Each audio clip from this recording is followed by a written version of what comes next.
안녕하십니까. 송지현입니다. 예, 안녕하십니까. 황정규라고 합니다. 예, 오늘 대담의 주제는 주거 문제 해결 방안, 토지 국유화와 1가구 1주택 초과 소유 주택의 몰수, 저렴한 공공임대주택의 공급입니다.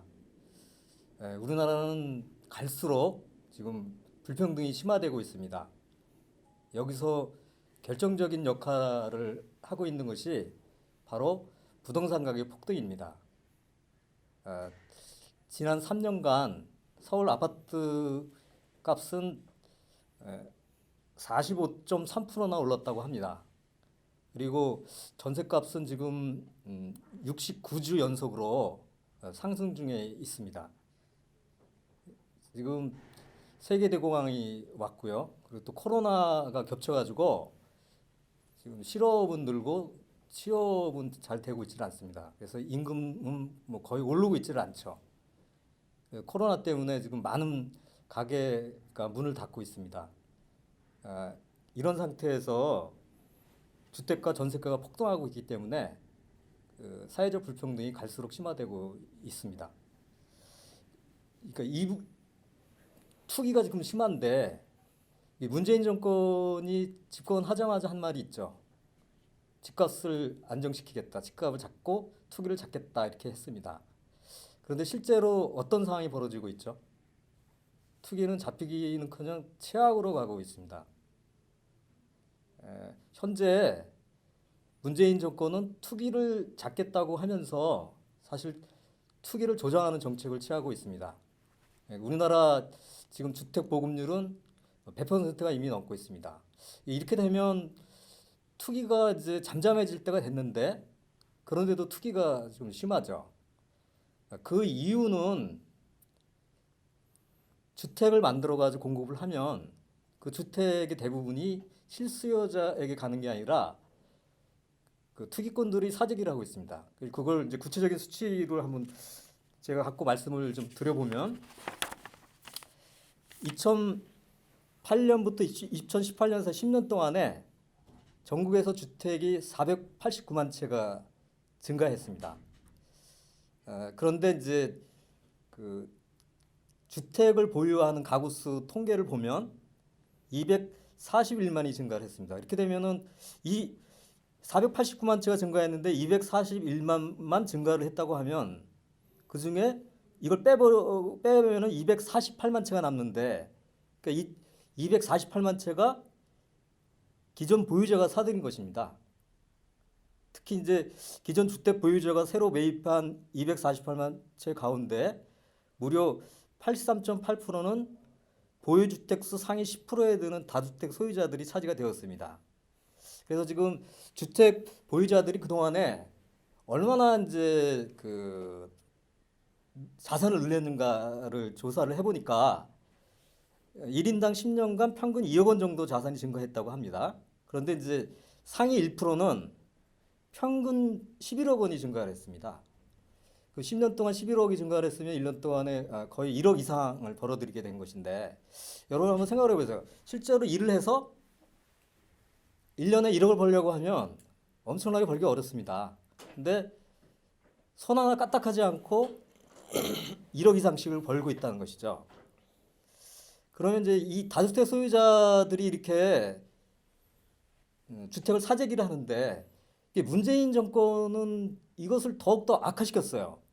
그게 뭐냐면 2017년 12월에 임대주택 등록 활성화 방안이라고 하는 걸 발표를 해가지고 임대사업자에게 취득세, 재산세, 양도소득세, 부동산세 감면 등의 세제 혜택을 주고 그리고 이제 집합의 80%까지 주택 담보 대출을 허용을 했습니다. 이렇게 되니까 어떻게 되느냐?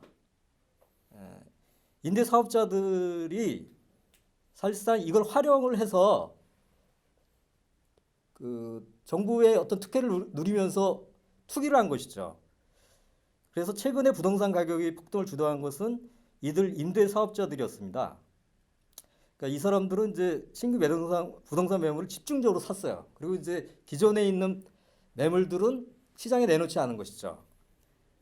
그래서 임대사업자들이 집중적인 매물 매입이 전체 매수에 영향을 미쳤어요. 그래서 지금 이제 거래량이 아주 많은 건 아닌데 일부 있는 거래량이 대부분에서 그걸 다 이제 임대사업자들이 산 거죠. 그래서 최근에 임대사업자들이 바로 주택사재기를 해서 투기를 주도한 것입니다. 예, 지금 성두현 공직께서 좋은 얘기를 해주셨습니다. 저도 사실 이제 전세 사는 입장으로서 이야기를 듣고 있으면 되게 화가 나지 않을 수가 없는 상황인데요. 저는 이제 문재인 정권에 대해서 좀 더 얘기를 해보겠습니다. 생각해보면 지금까지 모든 정권마다 부동산 문제는 있었습니다. 근데 문재인 정권 들어서 부동산 이 문제가 더 심각해졌습니다. 문재인 정권 들어서 아파트 가격은 계속 폭등하고 있는데 그에 덩달아서 전월세 가격도 계속 폭등하면서 서민들이 살기가 너무 힘들어졌습니다. 이런 상황에서 문재인 정권 아까도 말씀드렸지만 그 부동산 문제 잡겠다 이렇게 얘기를 했습니다. 올 1월 신년 기자회견에서도 이런 얘기를 했습니다. 부동산 투기를 잡고 부동산 가격을 안정시키겠다는 정부의 의지는 확고하다. 그랬는데 현실은 전혀 그렇지 않죠. 사람들이 지금 이 부동산 문제만 생각하면 성이 나 있습니다. 더 열받는 거는 부동산 관련해서 다주택 그 소유자들한테 혜택을 준 거에 더해서 실제로 보니까 고위공직자들의 상당수가 다주택 소유자였습니다. 정권의 고위공직자 중에 30%가 다주택 소유자로 드러났습니다. 생각해보면 2018년에 좀 에피소드 같은 일이 있었습니다. 김의겸이라는 청와대 대변인이 있었는데 그 대변인이 흑석골 재개발 지역에 투기를 하려다가 문제가 돼서 대변인 자리에서 물러난 적이 있거든요. 그때는 저 사람 그 뭔가 이렇게 일탈이 있었구나 싶은 생각이 들었는데 알고 보니까 그게 아니라 아주 모두가 대놓고서 이제 다주택을 소유하고 있었던 거죠. 청와대 노영민 비서실장 같은 경우에는 청와대 비서관급 이상은 모두 1주택 1가구 1주택을 초과하는 경우 그 주택을 처분하라고 했습니다. 그런데 이제 결과는 어떻습니까? 보면 노영민 비서실장 자체가 강남에도 집이 있고 청주에도 집이 있었습니다. 그런데 가장 금싸라기 주택인 강남에 있는 아파트는 처분하는 게 아니라 이런 것을 빗대어 가지고 사람들이 똘똘한 한 채만 남겼다 이런 조소를 보냈습니다. 이런 정권이니까 부동산 문제, 주거 문제가 해결되리라 믿는 것은 사실상 불가능한 일인 것입니다. 저는 여기에 더해서 한 가지 더 말씀드리면 이 부동산 가격이 폭등할 수밖에 없는 이유는 전 세계적으로 저금리와 양적 완화가 계속되어 왔던 이 점을 지적을 할 수가 있습니다. 금리 문제에 대해서는 뒤에서 뭐 자세하게 또 이야기를 할 것이라 제가 여기서 뭐 많이 말씀드리지는 않고요. 어쨌든 금리가 낮아지면 지가가 올라갈 수밖에 없습니다. 그리고 양적 완화로 막대한 돈이 시중에 풀리고 있기 때문에 그 돈이 부동산 투기로 갈 수밖에 없습니다. 이렇다 보니까 미국을 포함해서 세계 여러 나라가 다 부동산 문제, 부동산 가격 폭등 문제를 겪고 있습니다. 이런 상황이라서 지금 이 주거 문제, 부동산 문제가 계속해서 심각해질 수밖에 없다. 이런 말씀을 드리고 싶습니다. 예, 뭐 투기가 지금 극성을 부리고 있다라고 하는 거는 이제 모든 분들이 다 잘 느끼고 있을 것이라고 생각을 합니다. 투기를 잡아야 되는 것이죠. 근데 뭐 오늘 이제 대담에서 뭐 우리가 이제 투기를 잡아야 되겠다 이렇게만 얘기해서 주제가 이렇게 내용이 있을 것 같지가 않습니다. 투기는 다 잡는다고 하는데 투기가 안 잡히죠. 근데 이거를 한번 우리가 왜 안 잡히는가 그 원인을 이제 파고들 필요가 있을 것 같습니다. 그러니까 투기가 되려면 투기가 될 조건이 있어야 되는 것이죠. 근데 이 부동산은 자본주의에서 아주 특이한 또 특성을 갖고 있어요. 그래서 이제 보면 자본주의 사회에서는 지대라고 해요. 지대. 그러니까 땅을 이제 빌려주고 나서 이제 받는 것을 지대라고 하는데 이 지대가 계속 상승하는 경향이 있다는 것이죠. 지대가 상승을 하니까 땅값도 올라가는 경향이 좀 있습니다. 그리고 주택 가격이 대부분이 사실 땅값에 의해서 결정이 되죠. 그렇게 되니까 주택값도 계속 올라가는 경향이 있다는 것이죠. 그러니까 이런 그 경향이 있기 때문에 투기가 잘 안 잡히는 것이고 또 갈수록 좀 심해지는 것입니다. 이 점을 갖다가 좀 오늘 좀 더 강조해서 좀 말씀을 드렸으면 좋겠습니다. 먼저 토지가 그러니까 토지는 이제 토지를 갖고 있는 사람이 토지에 대해서 갖고 있어 아무것도 안 해도 자본주의에서 지대가 올라가는 것부터 살펴보도록 하겠습니다. 지금부터 좀 말씀드리는 내용은 내용이 그렇게 쉬운 내용은 좀 아니에요. 근데 이제 핵심을 좀 말씀을 좀 드리면서 오늘 강의는 아니지 않습니까? 그래서 핵심을 말씀드리고 그걸 좀 강조를 드리면 이렇게 아주 어렵지만은 않을 것 같습니다. 그러면 이제 지대가 올라가는 경향이 있는데 이거를 이제 가장 잘 분석한 사람이 막스예요. 막스가 이제 자본론 3권에서 지대를 자세하게 설명을 하고 있습니다. 근데 거기서 이제 지대 설명을 할 때 가장 그러니까 먼저 그 분석하는 게 농업지대예요. 이 농업지대는 뭐냐면 농업지대가 중요한 것은 농업지대가 다른 지대도 다 결정을 한다는 것이죠. 그런데 이 농업지대는 갈수록 그 상승하는 경향이 좀 있습니다. 그러니까 그 이유를 좀 살펴보면 농업에서는 이제 자본가인 차진 농업자가 토지를 토지 소유자로부터 빌려서 그리고 이제 어떤 농업에서 이제 사업을 운영한 다음에 지대를 지불합니다. 그런데 차진 농업자는 이 과정에서 자기가 이제 생산성을 높이기 위해서 자본을 투자해 토지를 개량을 합니다. 근데 문제는 이게 이제 자본가가 이렇게 하는데 차지 기간이라는 게 있죠. 계약을. 근데 차지 기간이 만료가 되면 어떻게 되느냐? 그동안의 토지를 개량해 놓은 것이 토지 소유자의 차지가 된다는 것이죠. 그래서 이제 새로운 차지 계약을 할 때 토지 소유자는 토지에 합쳐진 자본에 대한 이자를 지금까지의 지대에 추가하여 지대를 인상합니다. 그러니까 지대를 인상하니까 그것을 역산한 것이 이자율로 나눠서 역산한 것이 이제 지가인데 지가도 연동해서 상승을 하죠. 그래서 이제 중요한 게 뭐냐면 이로 인해서 토지 소유자는 경제 발전에 아무런 기여도 하지 않지만 지대와 토지 가격이 상승하게 됩니다. 토지 소유자는 자기들이 아무런 기여도 하지 않은 사회 발전의 성과를 차지하게 되는 것입니다. 이게 뭐냐면 어떤 그 노동자는 노동을 하고 자본가는 하여튼 리스크를 안고 위험 부담을 안고서 무슨 사업 같은 걸 하는데 토지 소유자는 하는 게 하나도 없다는 것이죠. 그런데 그 사회 발전의 성과는 다 나중에 누구한테 가냐?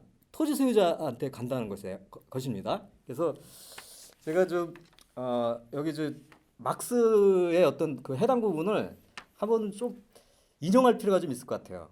그래서 조금 있다가 제가 이제 말씀을 드릴 때 뒤에 이제 화면에 그것이 좀 올라올 텐데요. 그걸 이제 같이 보시면 되겠습니다. 그래서 제가 한번 읽어보면 이런 부분이 있어요. 그러나 계약에 명시된 차지 기간이 경과하자마자 토지에 합쳐진 계량들은 토지라는 실체의 불가물의 구성물로서 토지 소유자의 소유로 된다.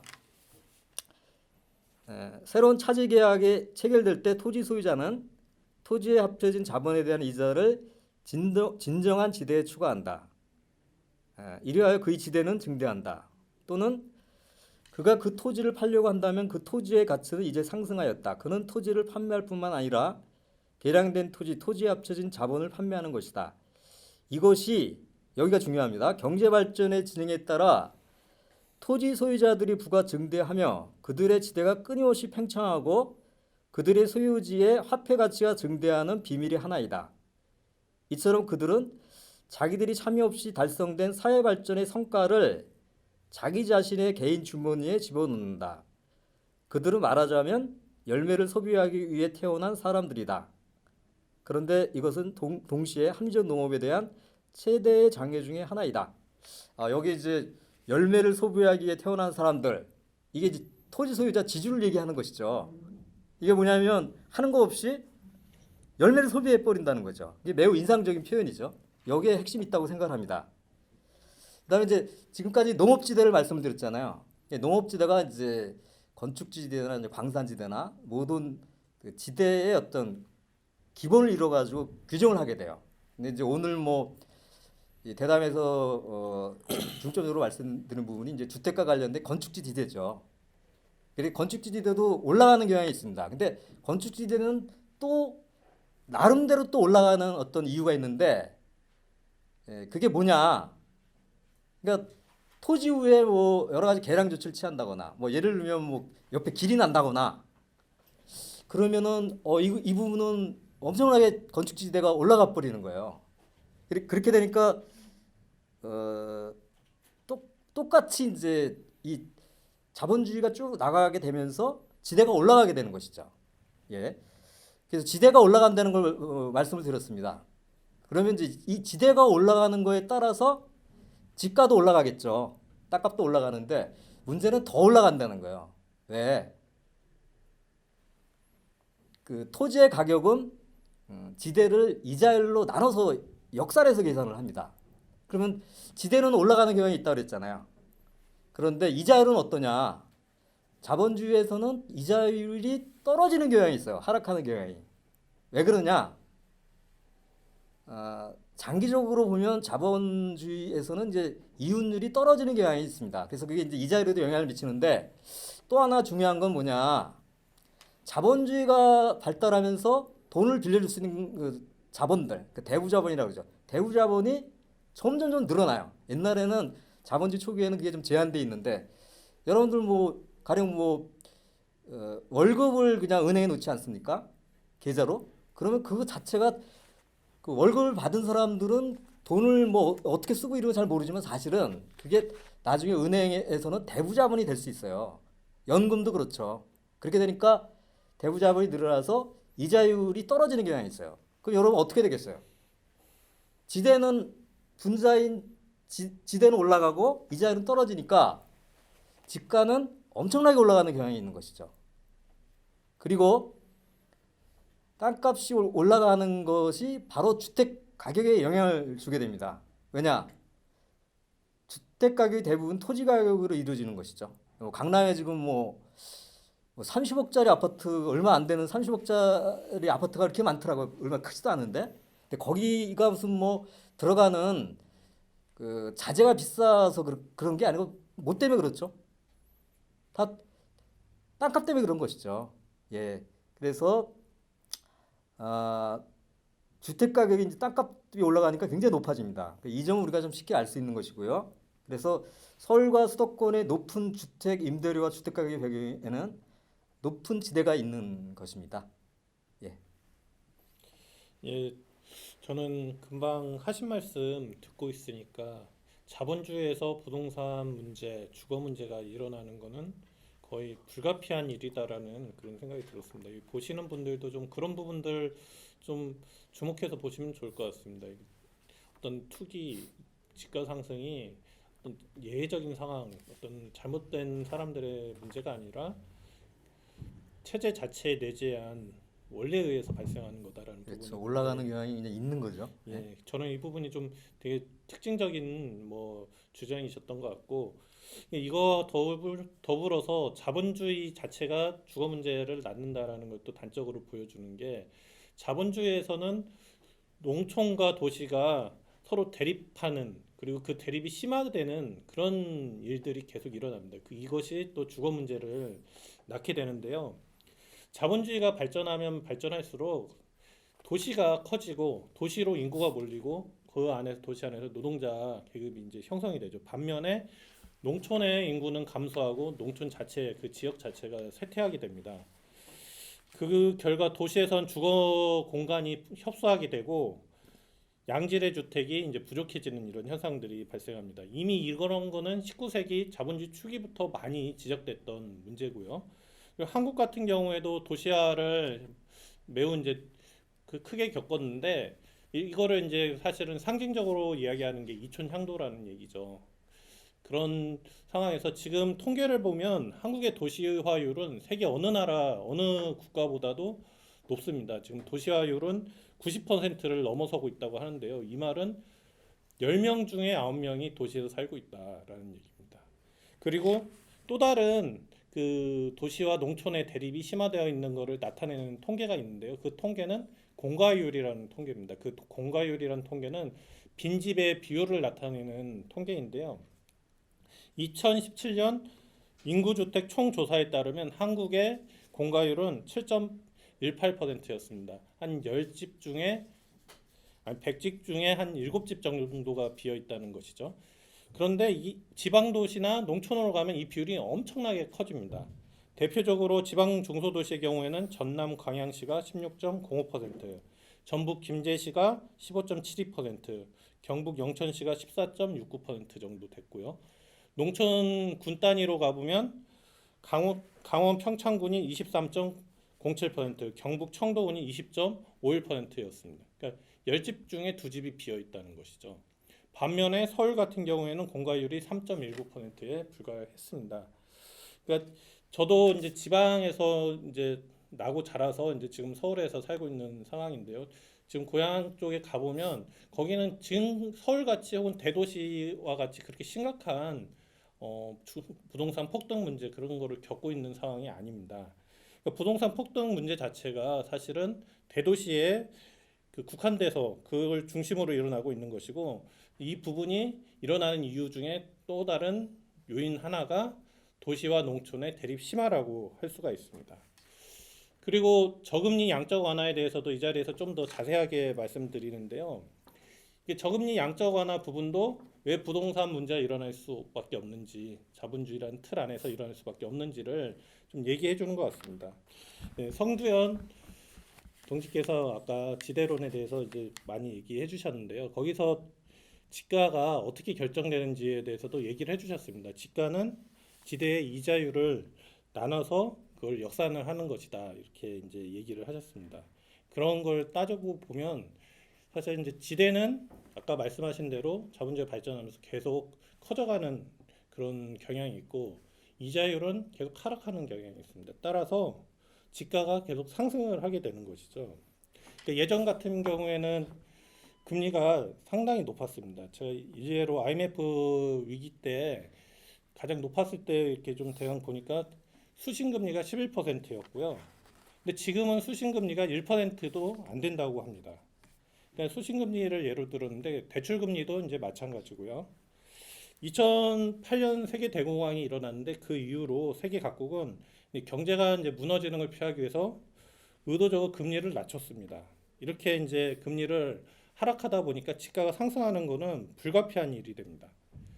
여기에 더해서 양적 완화 자체도 지가 상승을 부채질을 했습니다. 양적 완화에 대해서는 뭐 자세하게 여기서 다 말씀드리지 못하지만 2008년 세계대공황 이후 미국이 뭐 4차례에 걸쳐서 수조 달러 규모의 양적 완화를 했습니다. 그리고 일본이나 유럽연합 같은 다른 나라들도 비슷한 그런 양적 완화 조치들을 했습니다. 이렇게 양적 완화를 통해서 막대한 양의 현금 유동성이 풀렸는데 이 현금들이 부동산 가격을 올리는데 이렇게 이용됐다라고 할 수가 있습니다. 부동산 가격 상승은 그래서 한국만의 일이 아니라 세계 모든 나라에서 보편적으로 일어나고 있는 것입니다. 뉴욕, 도쿄, 홍콩, 런던, 베를린 같은 세계 주요 도시에서 부동산 가격 폭등이 일어나고 있습니다. 최근까지 홍콩에서는 민주화 시위 때문에 상당히 큰 그 논란이 계속해서 일어나고 있었는데 그 민주화 운동의 배후에도 살인적인 주거비 폭등이 있다 이런 얘기가 있었습니다. 2017년 자료를 보도한 기사가 있었는데 거기에 따르면 2평짜리 아파트가 홍콩에서는 7,671달러 하나로 대략 860만 원이라고 합니다. 이게 월세가 그렇다는 얘기입니다. 또 2019년 시사저널에서 보도한 걸 보면은 2010년 이후 독일 주택 가격 자체가 60%나 상승했다고 그러고요. 2008년 대공황이 일어나고 나서 지금까지 베를린 같은 경우에는 주택 가격이 2배로 뛰었다고 합니다. 그래서 베를린 같은 경우에는 임대업체를 국유화하자는 그런 운동까지 일어나고 있는 것입니다. 그래서 이제 이 얘기를 해드리는 거는 지금 자본주의에서 저금리와 양적 완화는 완전히 체질화되었다. 이런 상황이다 보니까 자본주의 하에서 부동산 문제를 해결하는 것은 어려운 상황이 되었다. 이렇게 또 얘기 드릴 수가 있습니다. 예, 이제 앞에서 좀 자세하게 어떻게 보면 좀 이론적인 내용이기도 한 부분들을 좀 다루었습니다. 그 한 연구에 의하면 우리나라에서 GDP 중 부동산 소득 비율이 지난 10년간 평균 37.1%나 된다고 합니다. 근데 이게 통계 수준으로만 얘기하면은 실감이 안 가는데 이게 무슨 얘기냐면 뭔가가 이렇게 소득이 생기면 거의 우리나라에서는 40% 정도가 토지나 주택 소유자 몫으로 간다는 거예요. 이게 정말 말도 안 되는 일이죠. 이런 말도 안 되는 일이 벌어지고 있는 것입니다. 근데 이제 앞에서 말씀드린 내용을 이제 종합을 하면 이런 게 되는 거죠. 부동산 가격 폭등과 이에 따른 불평등 심화는 자본주의 체제 문제라는 것이죠. 그래서 현재 많은 사람들이 분노하는 부동산 가격의 폭등과 투기 문제는 단순한 몇몇 투기 대책 정책 수준으로는 잡을 수가 없다는 것입니다. 저는 이제 문재인 정권이나 뭐 그 앞에 있는 정권들이 투기 잡는다라고 하는데 다 이게 거짓말이라는 거죠. 그렇게 몇 개 정책을 해서 투기가 잡힐 상황이 아니라는 것입니다. 그 이유는 바로 자본체제가 지대와 집값, 주택가를 지속적으로 상승시키고 사회 전체가 생산한 새로운 가치 중 점점 더 많은 부분을 토지와 주택 소유자가 차지하게 그 자본주의가 이렇게 만들고 있기 때문에 투기가 발생하는 것입니다. 그리고 우리 황정희 동지께서가 이제 또 말씀을 해주셨지만 자본주의 체제의 생명 유지 장치처럼 되어버린 저금리와 양적 완화도 부동산 투기를 조정하는 또 하나의 구조적 요인이 되고 있습니다. 결국 투기의 뿌리는 뭐냐? 자본주의 자체에 있다. 우리가 이거를 강조해야 될 것이라고 생각합니다. 그리고 토지의 사적 소유에 있습니다. 따라서 토지와 주택의 사적 소유를 건드리지 않고서는 이를 해결할 수 없다. 이것이 논란이 여지없이 입증되고 있습니다. 문제를 해결하기 위해서는 근본적인 대책이 필요한 것이죠.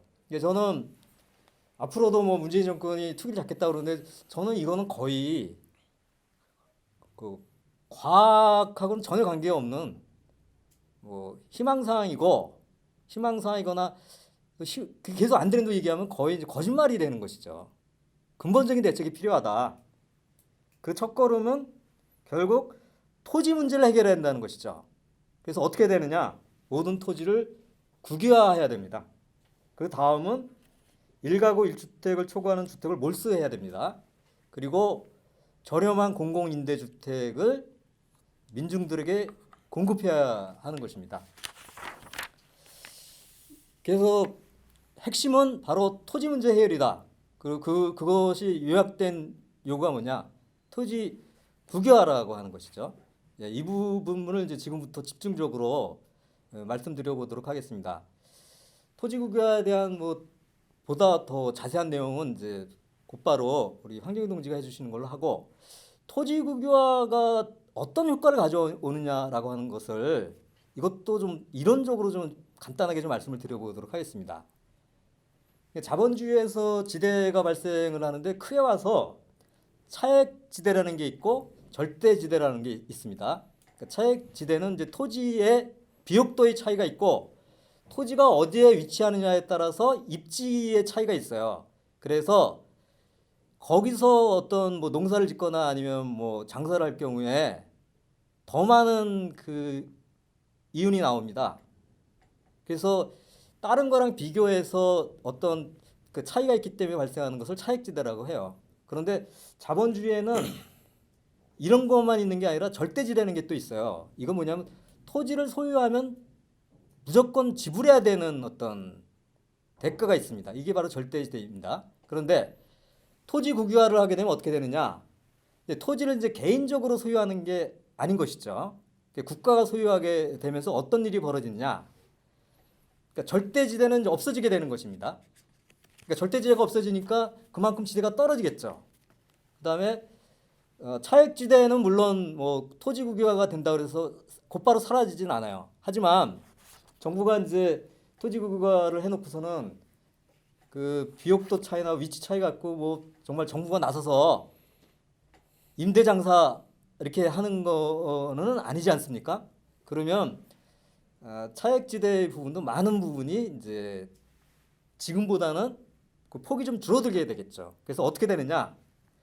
지대와 지가가 하락하게 되는 것이죠. 그래서 결정적으로 이 자본주의, 특히 한국과 같이 아주 높은 지대, 지가 이런 부분들은 대폭적으로 낮춰지게 된다고 할 수 있습니다. 예, 더 자세한 얘기는 우리 환경노조 곧바로 또 말씀을 하실 것입니다. 예. 예, 이렇게 이제 넘겨주시니까 제가 되게 중요한 역할을 맡은 것 같습니다. 예, 토지 국유화 되면 지대나 집값 폭등 문제가 이제 많이 해결될 거라고 이야기를 하셨는데요. 저는 이제 토지 국유화 요구와 관련해서 과거 사회주의 운동의 토지 국유화론을 좀 살펴볼 필요가 있다고 생각합니다. 이 부분을 잘 살펴보면 지금 우리가 겪고 있는 주거 문제 해법이 어떤 식으로 그 내용과 연관되어 있는지를 알 수가 있습니다. 토지 국유화론 관련해서 지금 대표적으로 체계적으로 그 내용을 전개한 사회주의자로는 이제 막스하고 레닌을 들 수가 있습니다. 그래서 저는 막스와 레닌을 대표적인 예로 해서 이야기를 드리고자 합니다. 우선 그 막스의 토지 국유화론을 살펴보면 이제 그 이론적 배경은 앞서서 말씀하신 지대론 설명에서 상당히 이야기가 됐습니다. 그러니까 토지의 사적 소유는 자본주의의 사적 소유의 한 형태거든요. 토지의 사적 소유도 생산수단의 사적 소유죠. 그렇지만 이제 자본주의에서 반드시 존재해야만 하는 소유 형태는 아니다라는 것이고요. 오히려 토지의 사적 소유는 자본주의 발전에도 질곡이나 방해물이 될 수 있다. 이렇게 이제 또 막스는 이야기합니다. 이 이야기를 한 거는 아까 그 설명에서도 나왔듯이 사회의 방대한 부를 토지 소유자들은 아무런 노력도 하지 않고 가져갑니다. 그리고 특히 자본가의 입장에서도 자신이 투자한 자본에서 나오는 초과 이윤이 모두 지주의 몫으로 돌아가는 것입니다. 따라서 막스는 이제 자본주의의 지배 계급으로서 이제 자본가 계급뿐만 아니라 지주 계급도 존재한다라는 것을 강조했고 양 계급 사이에 갈등이 있다라는 부분을 지적을 했습니다. 또 다른 이유에서 이제 토지의 사적 소유가 자연을 파괴하는 약탈적 농업을 낳고 합리적인 농업과 생산력 발전을 가로막는 역할을 한다라는 이야기를 했습니다. 자본가가 아무리 토지에 이제 자본을 투자해도 그 몫이 다 지주로 가기 때문에 자본가는 농업에서 이제 어떤 합리적 농업을 하기보다는 이윤을 곧장 뽑아낼 수 있는 약탈적 농업을 하게 된다는 것이죠. 그리고 그 토지나 이런 건물에 투자한 그런 자본 그리고 그로 인한 생산력의 발전이 모두 지주의 몫으로 가기 때문에 생산력 발전도 이제 저해되게 된다 이렇게 얘기를 합니다. 근데 이런 측면에서 사실은 막스가 이제 중요하게 이제 말하는 부분은 바로 토지 국유화가 사회적 필연이 된다는 것입니다. 지금 토지의 사적 소유로 인한 어떤 여러 질곡이 있기 때문에 그거를 제거하는 것 자체가 하나의 사회적 필연이 된다는 것입니다. 1872년에 막스가 쓴 글이 있거든요. 그게 이제 토지 국유화의 대하여라는 글입니다. 이 글을 한번 제가 좀 읽어보면 사회의 경제적 발전, 인구의 증가와 집중, 자본주의적 농업가로 하여금 집단적이고 조직된 농업에 응용하고 기계나 그 유사한 발명품들에 의지하도록 강요하는 바로 그 상황들이 점점 더 토지 국유화를 하나의 사회적 필연으로 만들고 있다. 이렇게 얘기를 하고 있습니다. 여기에 더 나아가서 막스의 토지 국유화론에서 중요한 점이 있습니다. 그것은 막스의 토지 국유화론에 따르면 토지 국유화가 자본주의의 사적 소유 그 자체를 부정하는 것은 아니고 자본주의와도 양립할 수 있는 것이긴 하지만 그것이 또 다른 측면에서 생산수단의 사적 소유의 한 형태를 공격하는 것이기 때문에 다른 사적 소유의 형태들마저도 의문시하게 한다는 것입니다. 막스가 잉여가치 학설사라는 글에서 그런 내용을 얘기를 하는데요. 그 글을 보면 한 소유 형태, 즉 노동 조건의 사적 소유 형태 중 하나에 대한 공격이 다른 형태에 대한 적지 않은 의심을 만들 수 있다, 이렇게 얘기를 합니다. 그래서 실제로 토지 국유화라는 것이 되면 생산수단의 사적 소유에 대한 상당한 공격으로 갈 수가 있고, 그래서 제가 앞서서 말씀드린 토지 국유화에 대하여라는 글에서 보면 토지 국유화는 노동과 자본 사이의 관계에서 완전한 변화를 일으킬 것이다. 농업에서건 농촌에서건 자본주의적 생산 형태를 제거할 것이다라는 데까지 얘기하게 됩니다. 이제 이 지점에 토지 국유화의 또 다른 중요성이 있는데요. 즉 토지 국유화는 그 자체로 지금 현실의 주거 문제를 해결할 수 있는 어떻게 보면 유일한 해법으로 제시할 수 있는 것과 동시에 생산수단의 사적 소유 전반에 대한 문제로 나아갈 수 있는 그런 요구이기도 하다라는 점입니다. 다음으로 레닌의 토지 국유화론을 좀 설명드리면요. 레닌의 토지 국유화론은 러시아 혁명의 역사 속에서 좀 구체적으로 볼 필요가 있습니다.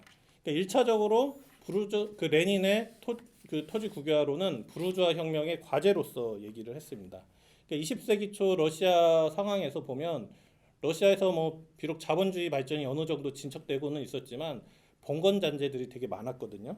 이런 상황에서 당시에 러시아 사회주의자들은 그 러시아 혁명의 성격이 부르주아 혁명 혹은 부르주아 민주주의 혁명 이렇게 봤습니다. 이렇게 해서 등장한 게 1903년에 러시아 사회민주노동당 제2차 당대에서 채택된 절치지 강령이라는 것입니다.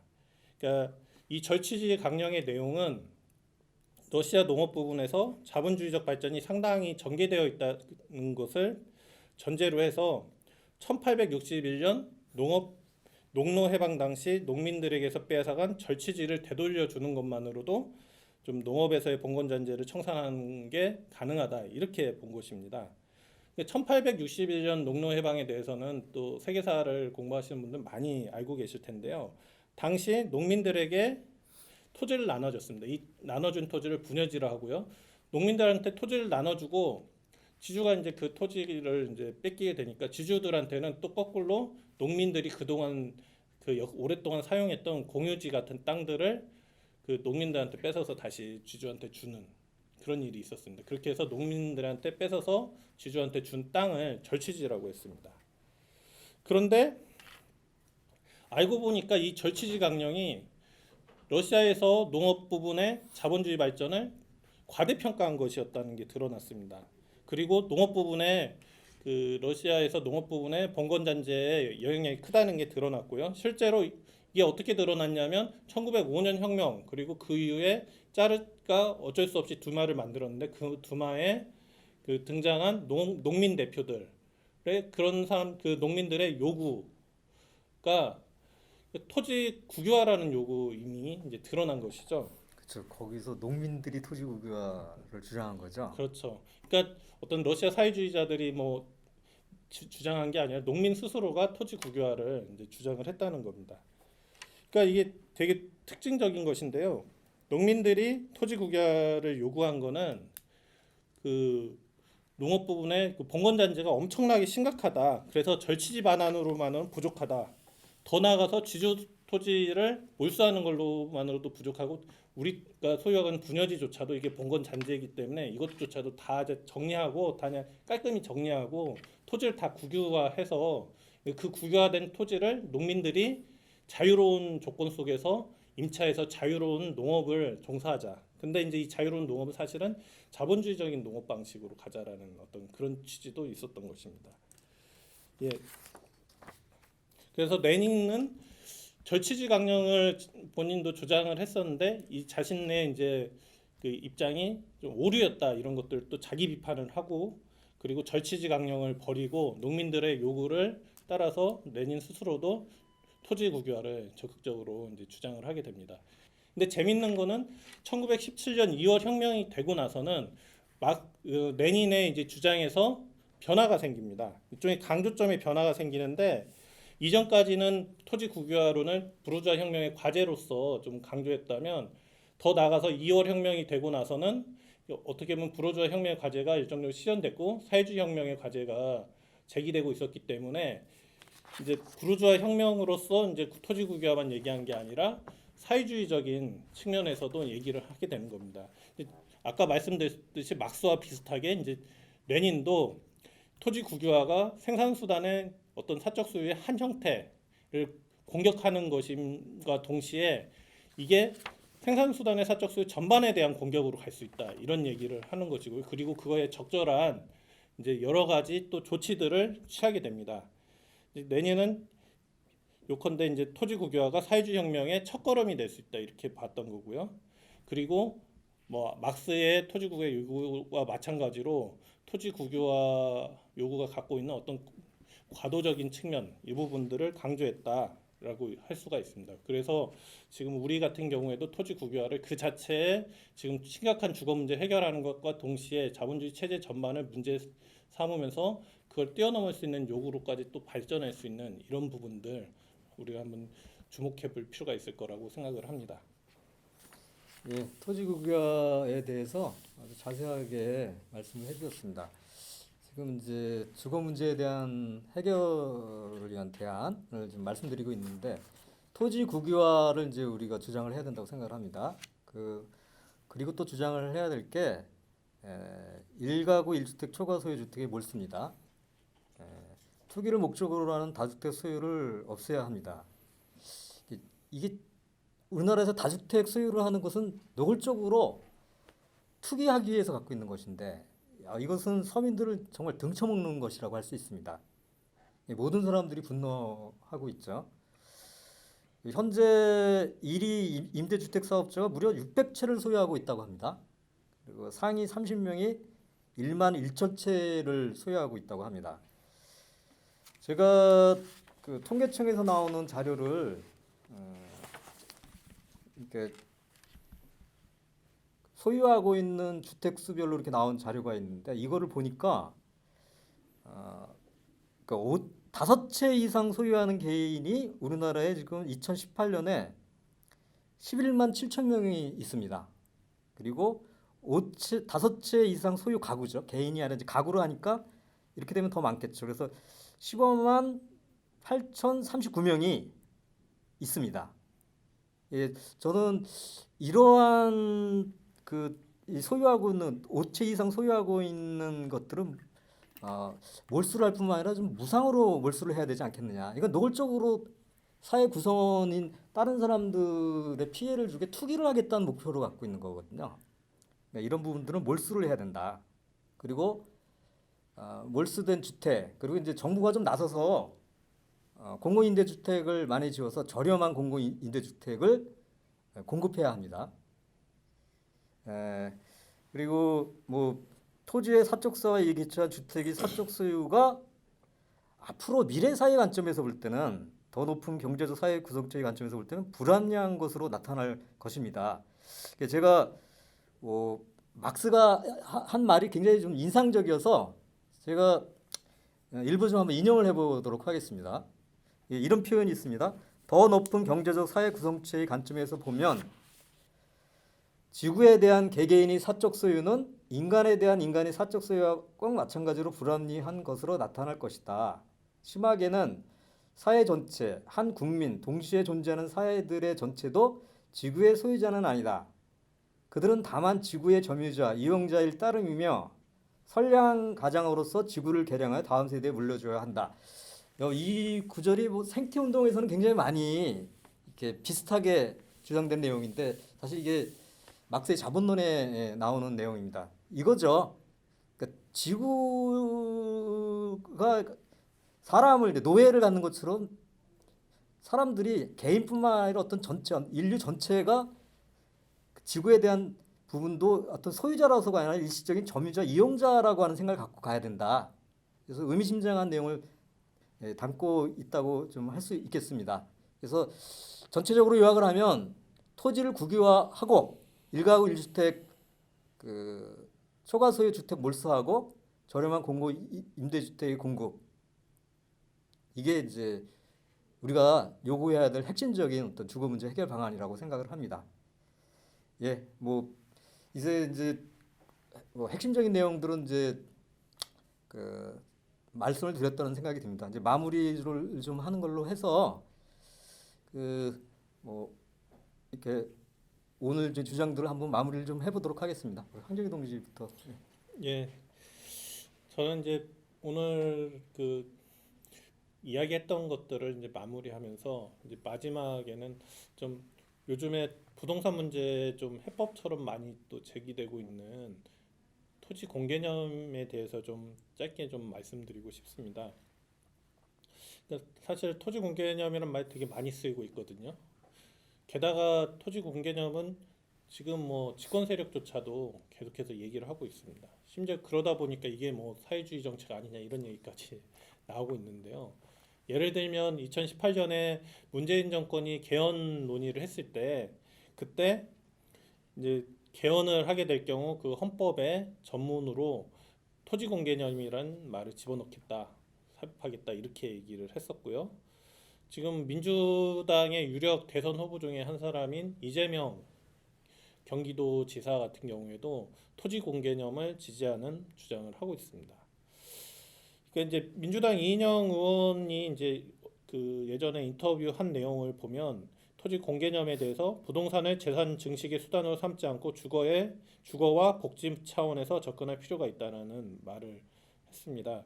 어떻게 보면 참 듣기에는 좋은 얘기입니다. 그런데 토지 공개념이라는 것은 한마디로 토지의 소유 관계는 문제 삼지를 않고 단지 토지에 좀 그 토지에 이용해서 공적인 성격을 좀 강화하자 이런 얘기를 하는 것입니다. 따라서 이제 구체적인 정책을 보면 대개가 토지에 혹은 주택의 거래 혹은 보유에서 나오는 이익을 뭐 세금을 매겨서 좀 환수하자 이 정도 수준의 주장에 머무르고 있습니다.